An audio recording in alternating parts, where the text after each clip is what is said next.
प्यारे बच्चों,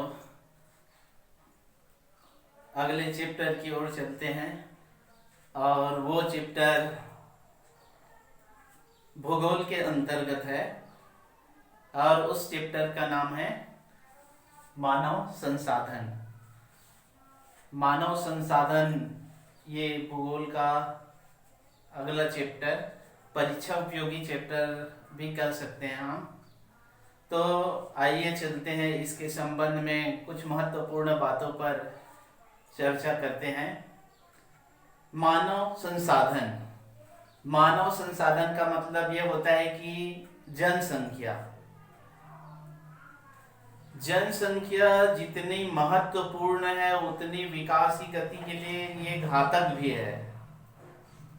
बड़ी जनसंख्या किसी भी देश के विकास में बाधक बन जाती है, लेकिन कोई भी उद्योग, औद्योगिकरण, व्यवसाय या कई प्रकार के ऐसे कार्यों के लिए एक बड़ी जनसंख्या की भी जरूरत पड़ती है। इसी को मानव संसाधन कहा जाता है। बिना मानव के कोई भी क्रियाकलाप नहीं किया जा सकता, इसलिए इसको एक संसाधन के रूप में जोड़ दिया गया है, जनसंख्या को। लेकिन ये जनसंख्या जिस प्रकार से विकास होते जा रहा है, कहीं उससे ज्यादा अगर जनसंख्या में वृद्धि हो जाती है तो फिर उस देश के लिए, उस राज्य के लिए एक घातक सिद्ध हो सकता है। तो इसी के बारे में आज हम कुछ महत्वपूर्ण बिंदु के बारे में आज समझेंगे। तो आइए चलते हैं, इसी जनसंख्या के बारे में पढ़ते हैं। कुछ एक महत्वपूर्ण जानकारी आपको देना चाहूंगा कि जनसंख्या का जो आंकड़ा तैयार किया जाता है, जनगणना के आधार पर उस देश के, उस राज्य की कितनी आबादी है, कितनी जनसंख्या है, उसके बारे में 10 वर्षों में पता चलता है और उसमें बहुत सारी जानकारियां प्राप्त की जाती है। स्त्री पुरुषों की संख्या, कितने युवा वर्ग है, कितने युवतियां हैं, कितने कार्यरत है, कितने बेरोजगार हैं, कितने के पास में आवास है, कितने के पास में आवास नहीं है, कितने शिक्षित, कितने अशिक्षित, ऐसे बहुत सारे इस जनगणना में उसको प्राप्त किया जाता है। हमारे जो भारत में 10 वर्ष में जनगणना होती है और 10 वर्ष के बाद में देखा जा रहा है तो जनसंख्या की जो वृद्धि दर है वो 1,90,00,000 तक के प्रति वर्ष बढ़ते जाती है। ये जनसंख्या की वृद्धि हमारे भारत में बड़ी तेजी के साथ में बढ़ रही है, जितना विकास की गति नहीं है। इसके कारण यहाँ पर गरीबी, बेरोजगारी देखने को मिलता है हमारे भारतवर्ष में। जबकि अन्य देश है, जैसे कि विकसित राष्ट्र है, वहां पर जनसंख्या को अगर देखते हैं तो विकास की गति के साथ साथ ही जनसंख्या पर भी रोक लगाया जा रहा है। लेकिन भारत में तेजी से जनसंख्या में वृद्धि एक विस्फोटक रूप कहा जाता है, बड़ी तेजी के साथ में बढ़ते जा रहे हैं और विकास की गति को ये बाधक पहुंचाने में या घातक बन गई है। तो इसी जनसंख्या या मानव संसाधन के बारे में महत्वपूर्ण बातों पर आइए चर्चा करते हैं। तो सबसे पहले देखते हैं, एक पॉइंट है वो बालक वर्ग का कम होने से। किसी भी देश में अगर बालक वर्ग कम है तो थोड़ी सी राहत मिल जाती है कि सरकार को खर्च उसके लिए कम करना पड़ता है। लेकिन ये बालक वर्ग भविष्य के लिए एक बड़ी जिम्मेदारी या बड़े भार वहन करने वाले होते हैं और उनके अगर कम हो जाने से विकास की गति रुक जाती है या विकास हम नहीं कह सकते।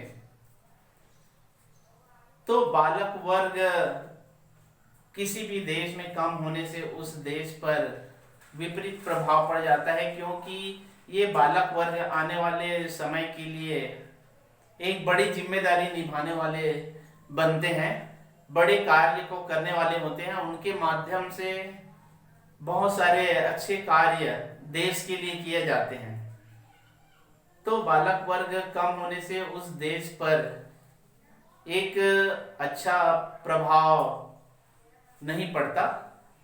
तो इस प्रकार से मानव संसाधन के अंतर्गत इसको हम समझ सकते हैं। दूसरा जो है आय स्तर अधिक।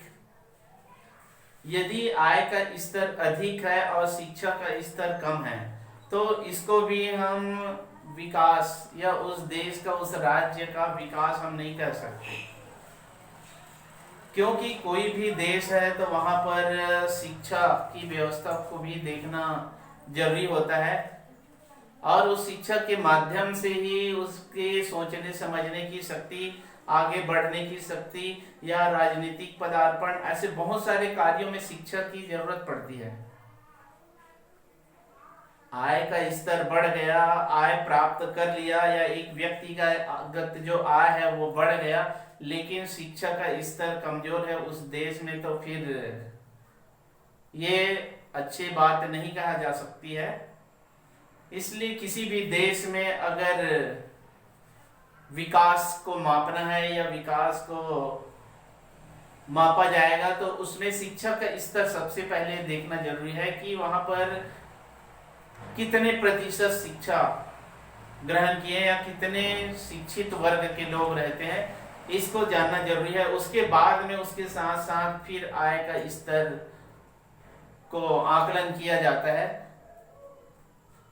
तो यहाँ पर आय का स्तर बढ़ जाने से उस देश का सर्वांगीण विकास हो गया, ऐसा हम नहीं कह सकते।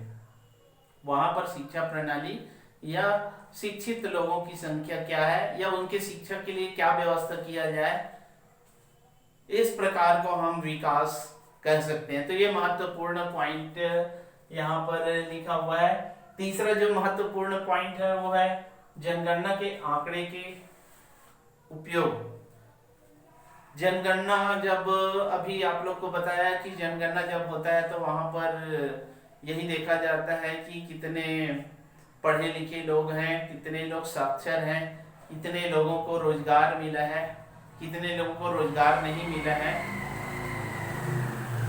ये बहुत सारी जानकारियां जनगणना के आंकड़े प्राप्त करने या जनगणना के आधार पर या आंकड़े प्राप्त करने का एक महत्वपूर्ण उपयोग माना जाता है, और उसी के आधार पर वहां पर वो व्यवस्था किया जाता है कि इनके लिए शिक्षा की व्यवस्था किस प्रकार से किया जाए और इनके रहने के लिए क्या व्यवस्था किया जाए और उनके विभिन्न प्रकार की सुविधाओं के लिए क्या प्रयास किया जाए, कितने लोग शिक्षा से वंचित है उनके लिए क्या व्यवस्था किया जाना चाहिए। ये जनगणना के कारण ही होता है। जनगणना से साफ पता चल जाता है और उसी के आधार पर कोई भी सरकार या कोई भी देश है या कोई भी राज्य सरकार है वो कार्य करती है।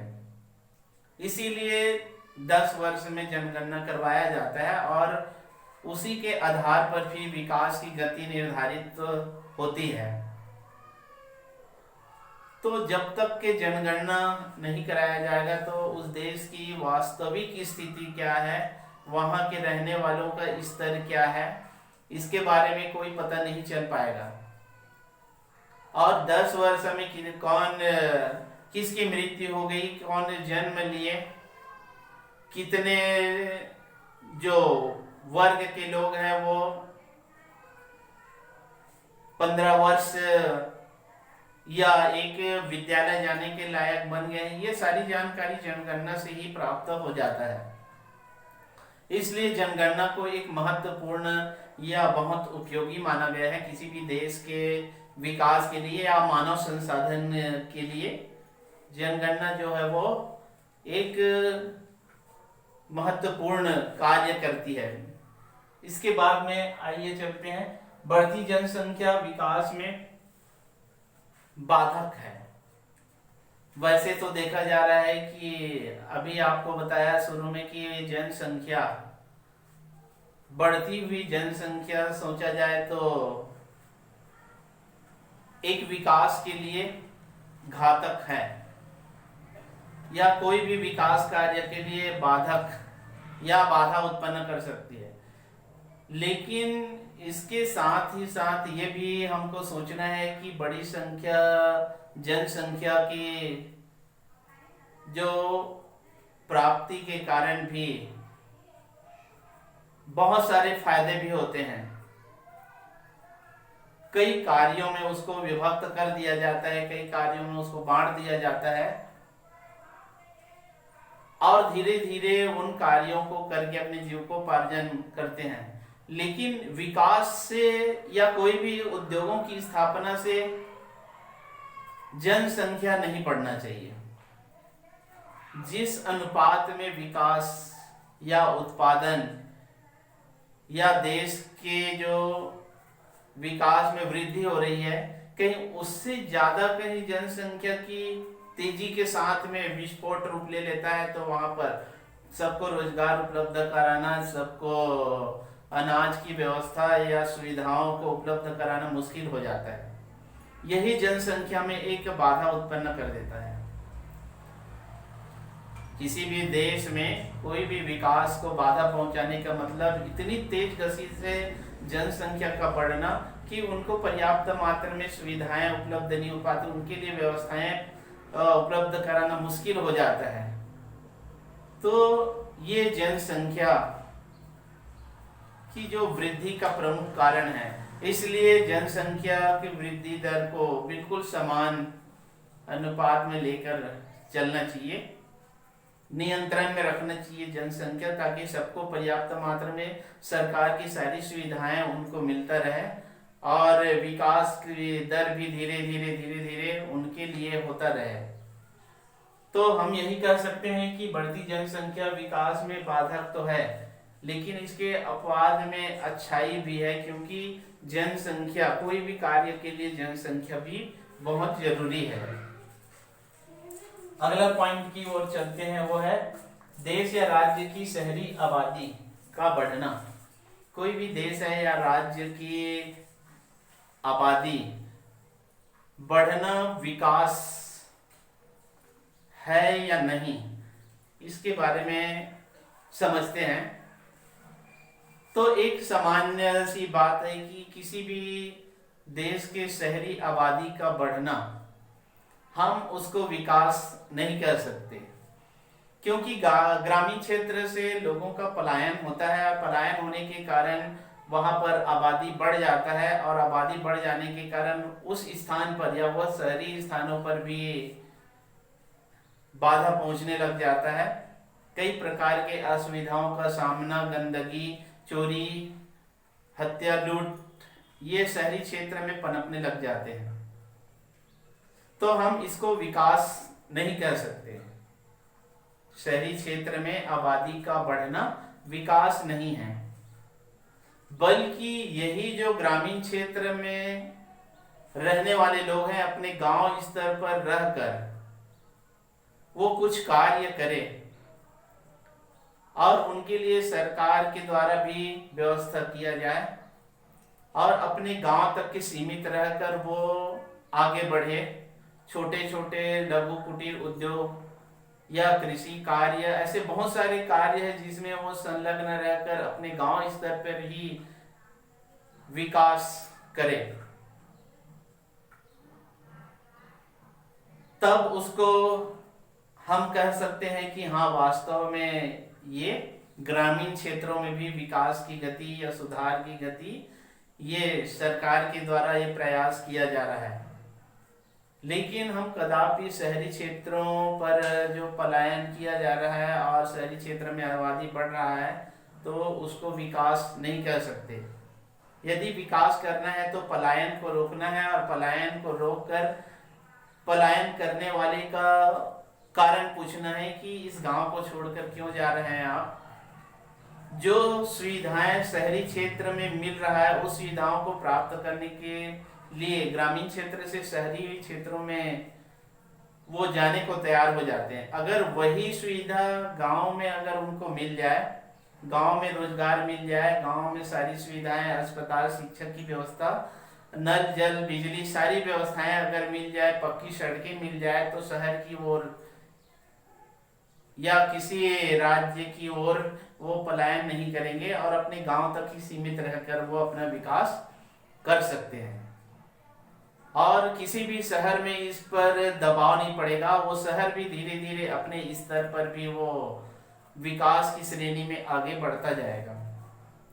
तो इस प्रकार से आज महत्वपूर्ण पॉइंट यहाँ पर लिख के आपको समझाया गया, और ये सामान्य ज्ञान की जानकारी है, इसको हमको जानना जरूरी भी है। इन महत्वपूर्ण बातों को पाठ्यक्रम में जोड़ दिया गया है, तो हम इसको